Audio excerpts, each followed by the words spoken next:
Hello friends, मैं आज़ाद sir, आपका अपना YouTube channel mentor study point में स्वागत है।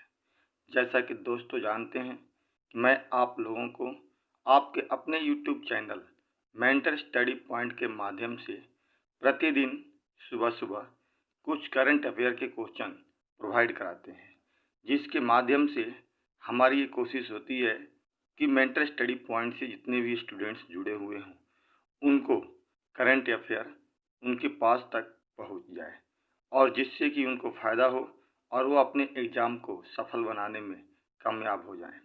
दोस्तों, इसी को ध्यान में रखते हुए प्रतिदिन मैं आप लोगों को दिन में 1 बजे लाइव क्लास भी देता हूं, जिस लाइव क्लास में अभी वर्तमान में एंशिएंट क्लास की क्वेश्चन एंशिएंट हिस्ट्री की क्वेश्चन चल रही है। तो दोस्तों,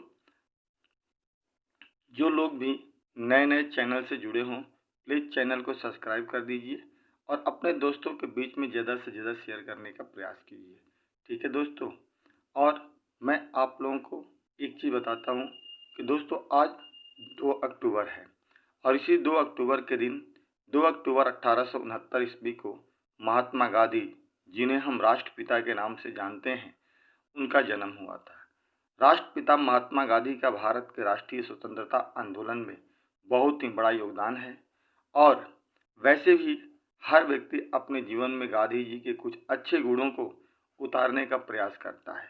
उसी महान पुरुष का जन्म आज है और साथ ही साथ एक ऐसे भी महान पुरुष का जन्म है जिन्होंने भी अपने कर्मों के बल पर, अपने सिद्धांतों के बल पर भारत में आज़ादी के बाद भी बहुत बड़ा योगदान दिया था, जिन्हें लाल बहादुर शास्त्री के नाम से भी जानते हैं। ये वही लाल बहादुर शास्त्री हैं दोस्तों, जिन्होंने भारत में जय जवान और जय किसान का नारा दिया था जब भारत और पाकिस्तान के बीच में 1965 ईस्वी में युद्ध हुआ था और जिस वक्त अमेरिका हमें बहुत सारे अन्न देने से इनकार कर दिया था, युद्ध में भी सहयोग देने से इनकार कर दिया था, तब उन्होंने देशवासियों से एक अपील की थी और एक नारा दिया था, जय जवान जय किसान। आज दोस्तों 2 अक्टूबर का दिन है। इसी 2 अक्टूबर को इन 2 महान हस्तियों की, महान व्यक्तियों की जयंती मनाई जाती है। दोस्तों, जयंती 2 अक्टूबर को महात्मा गांधी धूमधाम से मनाई जाती है।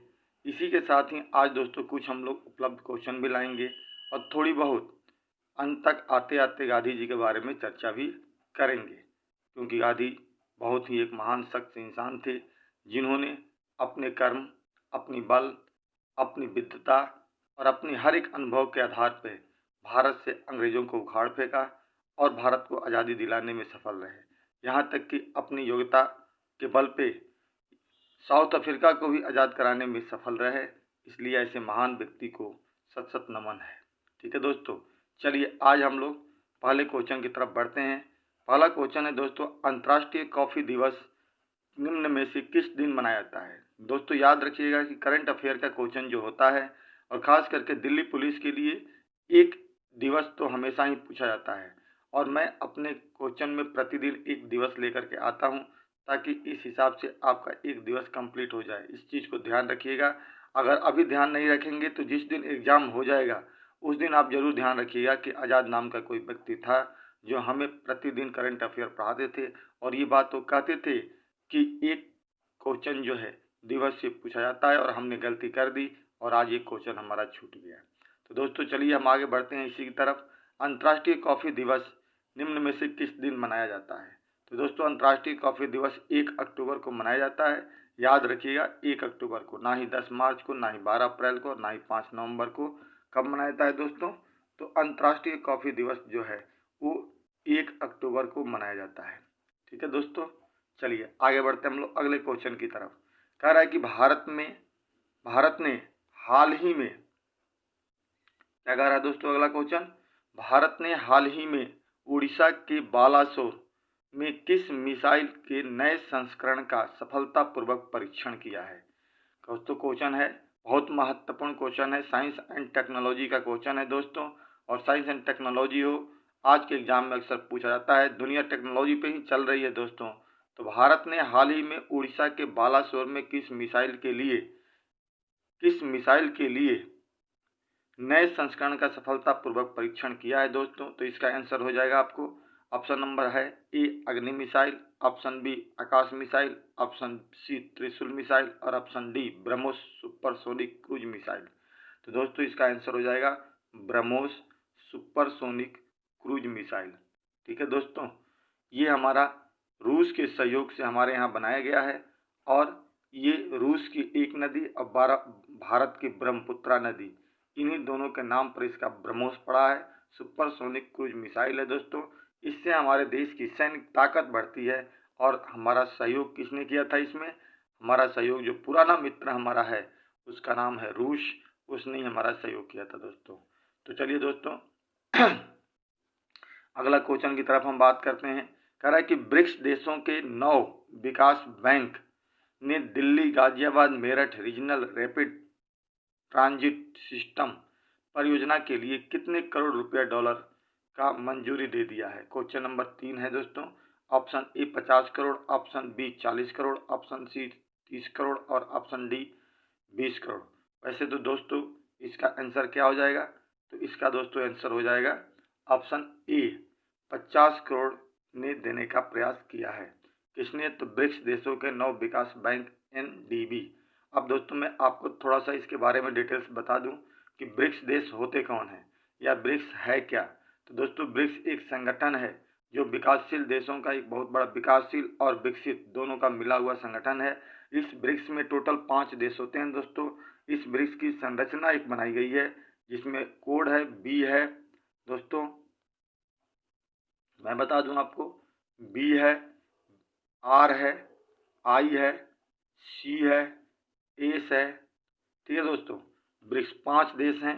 बी से ब्राज़ील होता है, आर से रसिया होता है, आई से इंडिया होता है, सी से चाइना होता है और एस से साउथ अफ्रीका होता है। ये 5 देश मिलकर दोस्तों एक नया संगठन बनाए हैं जो अमेरिका को टक्कर देने के लिए इन लोगों ने बनाया है। उसी को हम लोग ब्रिक्स कहते हैं और इसी का एक अपना बैंक है जिसको हम लोग NDB के नाम से जानते हैं। इन्होंने विकास के लिए 50 करोड़ रुपया दिया है दोस्तों। चलिए आगे बात करते हैं। कह रहा है 4 नंबर क्वेश्चन है दोस्तों कि केंद्र सरकार की तरफ से अंतर्राष्ट्रीय यात्री उड़ानों को कब तक निलंबित कर दिया गया है? अभी देखते दोस्तों आप लोगों को पता है कोविड-19 के चक्कर से सारी उड़ानें रद्द की गई है और बहुत सारे चीज़ों को अभी रोक करके रखा गया है जो अनलॉक की प्रक्रिया में चल रहा है। तो दोस्तों इसी के तहत अभी भारत की अंतर्राष्ट्रीय जो उड़ानें हैं उसको रोकी गई है। इसमें सवाल कर रहा है कि कब तक के लिए रोका गया है? तो दोस्तों इसका आंसर हो जाएगा ऑप्शन नंबर बी, 4 का आपका क्या हो जाएगा? बी, 31 अक्टूबर तक रोक दिया गया है। अभी 31 अक्टूबर तक दोस्तों कोई भी इंटरनेशनल उड़ान नहीं होगी और ना ही कोई बाहरी देश की जहाजें इमरजेंसी को छोड़कर आएगी हिंदुस्तान में। अब दोस्तों अगला क्वेश्चन है क्वेश्चन नंबर 5। चलिए क्वेश्चन नंबर 5 की तरफ हम लोग बढ़ते हैं दोस्तों।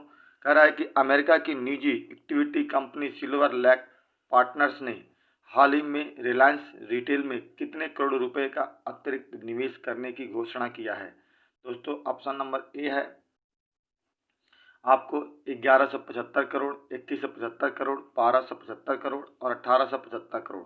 दोस्तों इसका आंसर हो जाएगा ऑप्शन नंबर 5 का डी। इसका हो जाएगा 5 का डी, 1875 करोड़। 1875 करोड़ रिलायंस रिटेल ने इन्वेस्ट करने की घोषणा किया है। दोस्तों अगला 6 नंबर क्वेश्चन की तरफ हम लोग बढ़ते हैं। कह रहा है कि स्विट्जरलैंड के किस टेनिस स्टार ने अपने कैरियर का 150वां ग्रैंड स्लैम मैच जीता है? दोस्तों 6 नंबर क्वेश्चन है, बहुत इंपॉर्टेंट क्वेश्चन है। ग्रैंड स्लैम से हमेशा क्वेश्चन पूछे जाते थे पहले, अब भी क्वेश्चन पूछे जाते हैं क्योंकि एक गेम से रिलेटेड एक क्वेश्चन तो आपको हमेशा ही पूछा जाता है और उसी गेम में ग्रैंड स्लैम भी आता है जो 4 मनाया जाता है। ऑस्ट्रेलियन ओपन होता है, ठीक है, अमेरिकन ओपन होता है, फ्रेंच ओपन होता है और ब्रिटेन में एक मनाया जाता है वो एक ओपन होता है। ठीक दोस्तों, तो वही कह रहा है कि स्विट्जरलैंड के किस टेनिस स्टार ने अपने करियर का 150वां ग्रैंड स्लैम मैच जीता है? Option A Stan Wawrinka, Roger Federer, Novak Djokovic और इनमें से कोई नहीं। 6 नंबर क्वेश्चन का दोस्तों आंसर हो जाएगा ऑप्शन नंबर ए स्टेन क्वेश्चन हो जाएगा स्टेन वावरिका ने अपने 150वां ग्रैंड स्लैम मैच जीता है। आगे दोस्तों आगे बात करते हैं। क्वेश्चन नंबर 7 कह रहा है, क्वेश्चन नंबर 7 जो है दोस्तों, भारत ने केन्या और किस देश के साथ एक दूसरे के देश में विमानों के आवागमन की व्यवस्था एयर बबल स्थापित की है? Option A Japan, option B चीन, ऑप्शन सी भूटान और ऑप्शन डी रूस। तो दोस्तों 7 का आंसर हो जाएगा भूटान। भूटान के साथ भारत ने ये काम, भूटान ने केन्या के साथ मिलकर के ये काम किया है। भूटान आंसर हो जाएगा। चलिए दोस्तों आगे बात करते हैं। अगला क्वेश्चन है क्वेश्चन नंबर 8, जो दोस्तों करंट अफेयर का क्वेश्चन है। इतनी शक्ति हमें देना दाता के गीत और लेखक निम्न में से कौन है जिनका हाल ही में निधन हो गया? दोस्तों आप याद रखिएगा, मैंने अभी बताया कि एक गेम से क्वेश्चन आपके दिल्ली पुलिस में पूछे जाते हैं, एक क्वेश्चन आपके दिवस से दोस्तों पूछे जाते हैं, एक चर्चा से क्वेश्चन पूछे जाते हैं और एक क्वेश्चन निधन से भी पूछे जाते हैं। हमेशा याद रखना दोस्तों, अगर अभी याद नहीं रखोगे तो बाद में पछतावा होगा। इसलिए आप इसे ध्यान से समझते हुए पढ़ने का प्रयास करना कि कौन से व्यक्ति का भी निधन हो गया, कौन से व्यक्ति हैं जिन्होंने ये गीत गाया था कि हमें देना दाता इतना। तो दोस्तों 8 नंबर क्वेश्चन का आंसर हो जाएगा अभिलाष। ठीक है, इसका आंसर हो जाएगा अभिलाष थे। ठीक है दोस्तों, आगे चलते हैं, आगे बढ़ते हैं। अगला क्वेश्चन है हमारा, हाल ही में किस राज्य सरकार ने पर्यटन संजीवनी योजना मनाने की योजना बनाई है, घोषणा किया है? हाल ही में किस राज्य सरकार ने पर्यटन संजीवनी योजना की घोषणा किया है? Option A Punjab, option B Delhi, option C Assam, option D Bihar. ठीक है दोस्तों, तो 9 नंबर क्वेश्चन का आंसर क्या हो जाएगा? सी, असम ने घोषणा किया है मनाने का। चलिए आगे बढ़ते हैं दोस्तों। अगला कह रहा है कि अंतर्राष्ट्रीय वृद्धजन दिवस international day of older persons निम्न में से किस दिन मनाया जाता है? 10 जनवरी को, 12 मार्च को, 1 अक्टूबर को और 25 नवंबर को दोस्तों। तो 10 का आपका आंसर हो जाएगा 1 अक्टूबर को मनाया जाता है। याद रखिएगा, इस दिन वृद्ध दिवस भी मनाया जाता है और अभी हमने कॉफ़ी दिवस के बारे में भी चर्चा किया था दोस्तों। अगला क्वेश्चन है आपको 11 नंबर क्वेश्चन दोस्तों, कह रहा है कि किस अभिनेता ने अपने अंगदान करने का ऐलान किया है?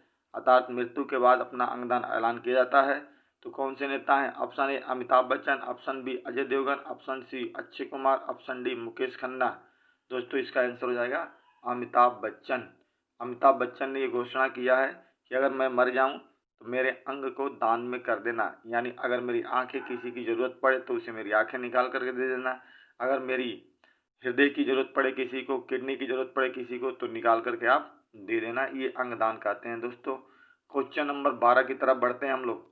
क्वेश्चन नंबर दोस्तों 12 है कि 2 अक्टूबर को किन 2 महान पुरुष का जयंती मनाया जाता है? दोस्तों अभी हमने इनके बारे में चर्चा किया था कि महात्मा गांधी और लाल बहादुर शास्त्री। ऑप्शन ए हो जाएगा दोस्तों, इनका ही जयंती आज के दिन में मनाई जाती है। आज 2 अक्टूबर है दोस्तों और आज ही के दिन महात्मा गांधी और लाल बहादुर शास्त्री का जयंती मनाया जाता है। अगला क्वेश्चन है दोस्तों, सबसे महत्वपूर्ण क्वेश्चन है, संभावनाएं हैं पूछने की, आने की इस टाइप से क्वेश्चन कि गांधी जी 2020 में गांधी जी की कौन सी जयंती मनाई जाएगी? ये गांधी जी की कौन सी जयंती है? 150वां जयंती है, 151वां जयंती है, 152वां जयंती है या 155वां जयंती है? तो दोस्तों इसका आंसर हो जाएगा 151, यानी गांधी जी आज के पहले 151 साल के गांधी जी हो गए। और ये इन गांधी जी ने भारत के आज़ादी में बहुत ही महत्वपूर्ण योगदान दिया था दोस्तों। आगे मैं बता दूं, आप मुझे सोशल मीडिया पे भी कहीं भी फॉलो कर सकते हैं। YouTube channel mentor study point के माध्यम से, इंस्टाग्राम जो है मेंटर स्टडी पॉइंट के माध्यम से, टेलीग्राम जो है मेंटर स्टडी पॉइंट के माध्यम से, व्हाट्सअप जो है मेंटर स्टडी पॉइंट के माध्यम से, फेसबुक मेंटर स्टडी पॉइंट के माध्यम से आप मुझे फॉलो कर सकते हैं दोस्तों। तो दोस्तों मैं आप लोगों को फिर से आते एक चीज़ बता दूं थोड़ी सी चर्चा के तौर पे कि आज 2 अक्टूबर है दोस्तों और आज ही के दिन महात्मा गांधी का जन्म हुआ था और एक महान व्यक्ति और थे लाल बहादुर शास्त्री जिनका जन्म हुआ था। गांधी जी का भारत में बहुत ही बड़ा योगदान है आज़ादी दिलाने में। गांधी जी का जन्म गुजरात में हुआ था दोस्तों, आप सभी आदमी को पता है, पोरबंदर में हुआ था। इनके पिता जो थे एक दीवान थे गुजरात में ही, माता इनकी गृहिणी थी। ठीक है, और इनकी पत्नी, इन्होंने अपना पूरा ही जीवन भारत के आज़ाद दिलाने में समर्पण कर दिया। दोस्तों 1889 में ये हिंदुस्तान से विदेश गए थे, ब्रिटेन वकालत की पढ़ाई करने के लिए, और वहाँ से पढ़ाई करके जब 92 में लौटे थे तो भारत में इन्हें सफलता नहीं मिल रही थी, जिसके बाद ये साउथ अफ्रीका गए थे। साउथ अफ्रीका में भी गांधी जी ने अपना महत्वपूर्ण योगदान दिया और वहाँ पर जो गोरे और काले का बहुत बड़ा एक अंतर था उसके खिलाफ इन्होंने आवाज़ उठाई और आवाज़ उठा करके वहाँ के लोगों को आज़ाद कराने में सफल हुए। उसके बाद दोस्तों गांधी जी वापस हिंदुस्तान आए थे। 9 जनवरी 1915 ईस्वी को हिंदुस्तान आए थे और उसी दिन हम लोग प्रत्येक साल 9 जनवरी को अप्रवासी दिवस मनाते हैं। दोस्तों एक मैं आपको करंट अफेयर अभी बता देता हूँ कि प्रत्येक 9 तारीख को अप्रवासी दिवस मनाया जाता है। वो गांधी जी के आने के उपलक्ष्य में ही मनाया जाता है। प्रत्येक साल 9 जनवरी को अप्रवासी दिवस मनाया जाता है। 7 से लेकर 9 जनवरी के बीच में चलता है, 7, 8, 9 3 दिन। क्वेश्चन आपका आए तो इसमें 9 जनवरी ही माना जाता है। 15 को 9 जनवरी 1915 ईस्वी को गांधी जी वापस आए। उसके बाद से गांधी जी ने धीरे धीरे भारत को समझने की कोशिश की। राजनीतिक गुरु उनको गोपाल कृष्ण गोखले ने समझाया और तब जाकर के भारतीय राजनीति में गांधी जी भाग लेने गए और तब सबसे पहले भारत में चंपारण सत्याग्रह, अहमदाबाद खेड़ा, इन जैसे आंदोलनों के माध्यम से लोगों का दिल जीतने का प्रयास किया और फिर धीरे धीरे भारत की आज़ादी के लिए उन्होंने संघर्ष करना शुरू कर दिया। 1920 में गांधी जी ने सबसे पहले असहयोग आंदोलन के माध्यम से एक केंद्रीकृत आंदोलन शुरू करने की कोशिश की। केंद्रीय स्तर पर आंदोलन शुरू किया जिसमें गांधी जी को थोड़ी बहुत जरूर सफलता मिली। उसके बाद 1930 में उन्होंने सविनय अवज्ञा आंदोलन की शुरुआत की। इसके माध्यम से दोस्तों भारत की जनता को दिल जीतने में गांधी जी सफल रहे। 1942 में भारत छोड़ो आंदोलन के माध्यम से उन्होंने अंग्रेजों को एक जबरदस्त चुनौती दी, जिसका नतीजा ये हुआ कि अंग्रेजों को दिमाग में ये बात आ गई कि अब भारत को आज़ाद करना बहुत ज़रूरी हो गया है। इसी वक्त सेकेंड वर्ल्ड वार भी चल रहा था दोस्तों। 1945 में सेकेंड वर्ल्ड वार की समाप्ति के बाद 1946 में कैबिनेट मिशन आता है और उसके माध्यम से भारत में संविधान सभा का गठन करने की बात की जाती है। और उसके बाद थोड़े ही समय के बाद भारत को 14 अगस्त की मध्य रात्रि को भारत और ब्रिटिश साम्राज्य जो था, इस समय ब्रिटिश प्रांत जो था, ब्रिटिश भारत जो था, उस ब्रिटिश भारत को 2 हिस्सों में बांट दिया जाता है। एक पाकिस्तान और एक हिंदुस्तान के रूप में 2 मुल्कों की आज़ादी मिलती है 14 अगस्त की मध्य रात्रि को। इसी के बाद दोस्तों 15 अगस्त को हम अपना प्रत्येक साल स्वतंत्रता दिवस मनाते हैं, जिस स्वतंत्रता दिवस में गांधी जी का बहुत ही योगदान है। हालांकि 1948 में गांधी जी की मृत्यु हो जाती है, लेकिन हम गांधी जी की उपलब्धियों को, गांधी जी के योगदानों को कभी नहीं भूल सकते हैं। दोस्तों गांधी जी बहुत एक महान शख्स इंसान थे जिन्होंने अपनी कर्मों के बल पे, अपनी मेहनत के बल पे लोगों का सहयोग प्राप्त करके भारत को आज़ाद कराने में सफल रहे। उसी महान पुरुष का आज जयंती है जिन्हें हम सत सत नमन करते हैं और उम्मीद करते हैं दोस्तों कि आप लोग भी उन्हें बहुत ही याद करेंगे। इसी के साथ ही दोस्तों हम अपने वीडियो को समाप्त करते हैं। जय हिंद, जय भारत।